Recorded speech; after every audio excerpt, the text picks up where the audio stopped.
Am I the a-hole for not helping my sister who became homeless just after she gave birth to her and my soon-to-be ex-husband's baby? My sister, 24 female, and I, 26 female, were really close our whole lives. We moved away from our parents together when she was 18 and I was 20. I met my soon-to-be ex-husband here, and we got married. My sister stayed close and we spent a lot of time together. Then a few months ago, I learned my sister was pregnant, and my husband was the father. I ended my marriage to him immediately and told my sister I wanted nothing more to do with her and that she was on her own.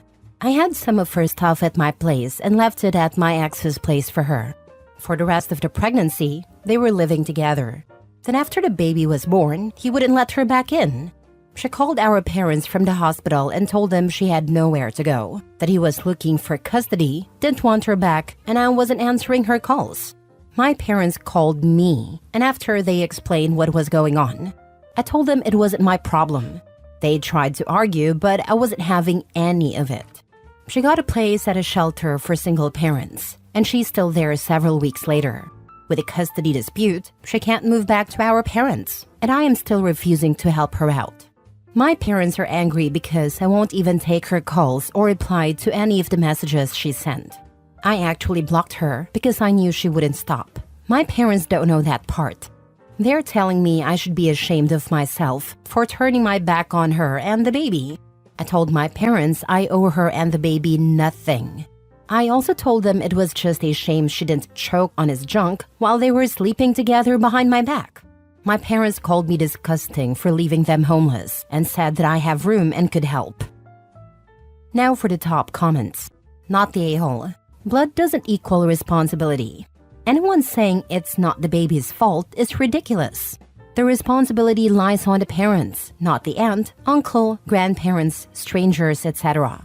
The dad is a bum. The mom is a bum. Grandparents should be sending her money to get into a hotel. Also, since she's homeless, she needs to go home to her parents. Custody battle or not, she's gonna lose the kid because she doesn't have a stable home for the kid.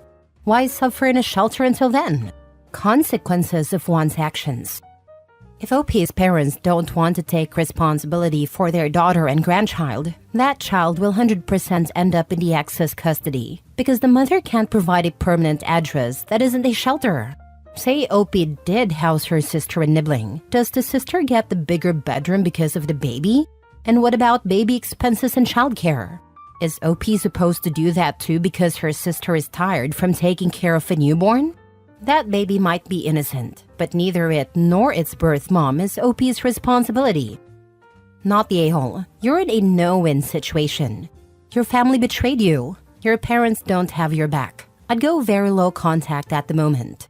Write an email today saying everything you want to say, why you're hurt, and how there's no easy solution and why your relationship has changed. But don't send it. Get as much sleep as you can tonight. Look back over the email tomorrow morning, and if you still feel the same, send it.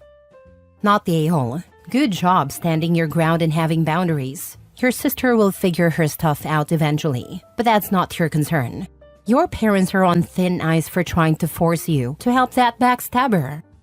So far, my parents act like I'm supposed to care more about what she's going through than what she put me through, and that won't be happening. Ask your father how he would feel if his brother slept with his wife, got her pregnant, and then they moved in together. Or your mom, if her sister did the same. Ask them to explain it to each other on the phone with you, and if you like their answers, then you will take her call. But of course you never will. Do not take her call. Better yet, OP, ask your father which one of you guys are actually your uncle's kid, because their reaction is very telling. Next story. Am I the a-hole for not trying to make a relationship with my bio dad or his younger kids work after he came back into mine and my sister's life? I, 16 male, was raised by my maternal grandparents along with my sister, 14 female. Our mom died when my sister was 6 months old and our bio dad took off. Our grandparents took us in and have been raising us ever since. I never really thought about my bio dad. I knew he existed, and I knew he left right after mom died. He didn't even stick around for her funeral, but I never felt like I was missing something by not having him in my life. My sister was more curious than me for sure, but she didn't feel like she wanted him to come back either. Her curiosity was more about why. Our grandparents told us that before Mom died, he had been a pretty devoted dad to us and husband to her. A little over a year ago, he made contact for the first time in 13 years and asked my grandparents if he could come and see us. They asked us and we didn't want to. Stuff got said. I'm not sure on all the details, only that my grandparents suggested he wait until we were over 18. He ended up suing for custody of us. We had to talk to a guardian ad litem and a judge, and I told both I didn't want to talk to my bio dad. The judge decided to put us into therapy with our bio dad, even after what we said. It's once a week. Every weekend we go in person. We've been going since it started. We also have to do 2 meetups a month with him and his family. He's got a wife and 3 more kids, all 8 and under. These meetups have been going on for about 8 months now. I only go to the meetups and therapy because I have to. The judge insists on it happening. I told the therapist that's the only reason I'm going. It comes up sometimes because he tries to give us homework to help us form a relationship, and I don't do it. To be honest, I just sit there and only talk sometimes. I've listened to my bio dad explain why he left and stayed away for so long. I believe him, I guess, but it doesn't change what I want. He's also talked about how much his kids love spending time with us and how they all hope we can spend more time together in the future. In the last 2 months, there's been tension in therapy and during the meetups. It started when my sister corrected a therapist after he referred to Dad's other kids as our younger siblings. She told him, "I'm his sibling, not those other kids." Our bio dad looked upset and said in another session that he hoped it would change because his younger kids already talk about their older brother and sister. Then he got into a fight with his wife during a meetup. She was trying to blame my grandparents for us not spending time with them sooner, and I told her we hadn't wanted to meet him when he reached out. She then tried to blame my grandparents for how I felt. She defended her opinion, saying it was in our best interest. I told her to mind her own business and that she had nothing to do with me or my sister. She didn't like it, and my bio dad didn't like it. I refused to apologize because I believe what I said. In therapy, my bio dad said he'd like more time with us and was hoping the judge would make that happen next time. I said I didn't want to and told him the only reason I'm doing any of this is because the judge is making me. I told him I don't want to be a part of his family or make a relationship work. My sister said she feels the same and doesn't want to keep in touch with his other kids, which she had mentioned in therapy and during meetups. I said I felt the same. My bio dad said he felt really disappointed that we wouldn't give him a chance, and he sort of begged us to at least give his kids the sibling relationship they wanted. When we didn't say anything to that, the tension got worse. The therapist told us we should try to make things work, because most people don't try as hard as he does to make up for past mistakes. It's not that I hate him, I just really don't care. My grandparents have us seeing therapists of our own too. I don't hate that therapy. But all of this with bio dad isn't what I want. Am I the a-hole for that? Not the a-hole. First of all, it sounds like you've been through a lot. Being raised by your grandparents after your mom passed and your dad left is a huge emotional burden for anyone, and it makes total sense that you wouldn't just want to jump into a relationship with someone who walked away without a second thought for so long. It's not about hating your bio dad. It's about having your own space to heal and your own boundaries. Thank you so much. I'm glad people can see it's not about hating him. I know a lot of times people assume that's the reason. Therapy with my therapist has been way better than the forced therapy with my bio dad and my sister. It's really pointless, but I know I can make the judge change his mind. I'll keep dealing until it changes. Congratulations, OP, for standing your ground. Your maturity level and the way you communicate with clarity are wonderful. Kudos to your grandparents. Now the other adults, the judge, bio dad, his wife, are dumb as dirt. Not validating you and your sister's feelings and trying to force a relationship using guilt and fear is BS. Continue your path. Your 18th birthday will happen soon. You'll be able to walk away. Best gift ever.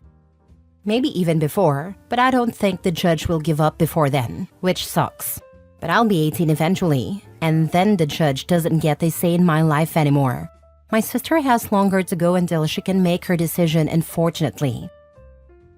Next story. Am I the a-hole for not accepting being best man at my niece's wedding because she wants me to enter with my ex-wife? Me, 36, and my ex-wife, 34, were married for 10 years and have been separated, divorced for 4 years, because she cheated on me with one of the interns. This betrayal was a huge blow to me because we had built a future together. Even without children, something I, being sterile, could never provide her, it was never an issue for us until she used it against me. When I caught them in the act, she threw it in my face to justify herself. My whole family knew about the situation and stood by me during the separation. Except for my niece, who was always very attached to both of us, especially my ex-wife. She said I should forgive her. Although it hurt, I couldn't continue the marriage. After the separation, I was able to gradually rebuild my life and even found a new girlfriend, whom I'll call Jane, 32. She has 2 adorable children, John 14 and Anne 6, and I love them as if they were my own. 4 months ago, I received an invitation to my niece's wedding, which I promptly accepted until she told me she hoped my ex-wife and I would both be her best man and maid of honor at the wedding. I was shocked and firmly told her that I could not accept the invitation under those terms. I also made it clear that if my ex-wife was involved in that capacity, I wouldn't even attend the wedding or participate in any way. She got upset and broke down crying. Now my family is telling me that I'm being too harsh and should do this for my niece's sake. Even my girlfriend seems to feel guilty and has said it would be okay for just 1 day. However, I don't think it's fair. Am I an idiot? Now for the comments. Info. Is your current partner invited? Not particularly, but when I asked, my niece said that she could go, though she'd prefer that my girlfriend and her 2 children stay with some family friends, who also have kids, during the party, while I stayed with our family, which also included my ex, out of consideration. That was one of the reasons I declined so quickly. You can't avoid your ex being at the wedding, but you definitely don't need to walk in with her. This seems like some strange attempt by your niece to recreate the old family, but it's not appropriate. I think they feel a little nostalgic for how long we were together. Plus, a part of my family didn't like the idea that I was treating my girlfriend's children as if they were my own. If you want to be blunt, ask your niece to invite the man your ex cheated with, if she's so determined to bring the past back. Hard no to this offer. It might be her big day, but it doesn't mean she gets to dictate your life for that day. Not the a-hole. I almost said that at a time, but I'm glad I controlled myself. Thinking, well, I think I can thank my girlfriend for advising me to go to therapy. I'll try to talk to my niece again, though maybe not before I drink some alcohol, to give me courage and try to find some solution between us. I hope she gives up on this crazy idea, or else I don't think I know how I'm going to face her big day without my smile falling. Last story. Am I the a-hole for not making my kids attend their half and step siblings' birthdays? I, 42 female, have 2 children, 16 female and 14 male, with my ex, 44 male. Our marriage ended because he cheated on me, at least 12 times, while I was pregnant with our son. More than likely, he was unfaithful throughout our relationship and marriage. But I know for sure about those instances during my 2nd pregnancy.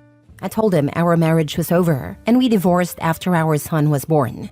He married one of the other women he cheated with, but that marriage lasted only a few weeks. Then my ex met Janelle. I'm not exactly sure how old she is, so I won't speculate. My ex and Janelle got married very quickly, less than a year after his 2nd divorce. She had her own children, and together they had more kids. Ever since they met, their relationship has been on and off, with multiple breakups, reconciliations, and even children conceived outside of their marriage. They've moved frequently because of these breakups. The kids hated being at their dad's house for this reason, and never had a good relationship with anyone in this household, including him. For a long time, we had 50-50 custody of our kids. But he didn't always take his allotted time. Sometimes he was homeless, other times he was preoccupied with Janelle or another woman. There were also instances where he didn't give a reason and simply didn't pick them up. To the best of my knowledge, he now has 7 kids and 4 stepchildren. However, I can't confirm the exact number since I don't fully keep track of his household. 2 years ago, my kids told me they no longer wanted to go to their dad's house. I asked the judge to modify the custody order to reflect their wishes. There was a 6-month transitional period of court-ordered therapy with my kids and my ex to attempt reconciliation, but he didn't always show up. This was enough for the judge to decide that the kids could choose whether or not to visit him. Since then, they've chosen not to visit their dad, and I fully support their decision. They have no relationship with him or the other children. This arrangement wasn't an issue until recently when my ex called to say he wanted them to attend his 10-year-old's birthday party. He said they needed to start showing up for their siblings' birthdays because the other kids had been asking about them and wondered why they never came around. I didn't make any promises that the kids would attend because I never intended to force them. They didn't want to go, saying they didn't want to see the other kids or participate in their birthdays. That birthday party was a few weeks ago, and since then, my ex has repeatedly called me, accusing me of being disgusting for not making the kids show love to their half and step siblings. He told me this is a relationship that needs work. I told him I wouldn't force it and to stop contacting me about it. He sent me a video of the birthday child crying, claiming they were upset about my kids not coming. I have no way of knowing if this was true. He followed up with another video of some of the kids saying they missed my children and asking them to come home soon. Later, I received a text from an unknown number, which I assume was Janelle, calling me a petty and heartless witch and demanding that I make the kids attend events of their siblings. I've documented everything but have not responded further, although more texts have come in. Am I the a-hole for not making my kids go? Not the a-hole. Your kids are old enough to make up their own mind, and they did. I wouldn't force them to go either. Heck, even a judge determined these children could overrule their man-child father. If I were Opie, I would threaten to sue for harassment if they don't stop and then follow through. Not the a-hole Opie. Not the a-hole. Time to switch to one of those parenting apps where all contact goes through the app and everything else is blocked. I believe you can upload texts and such too. If I were you, I'd go no contact with both parents. Any monetary needs or expenses can go through the court.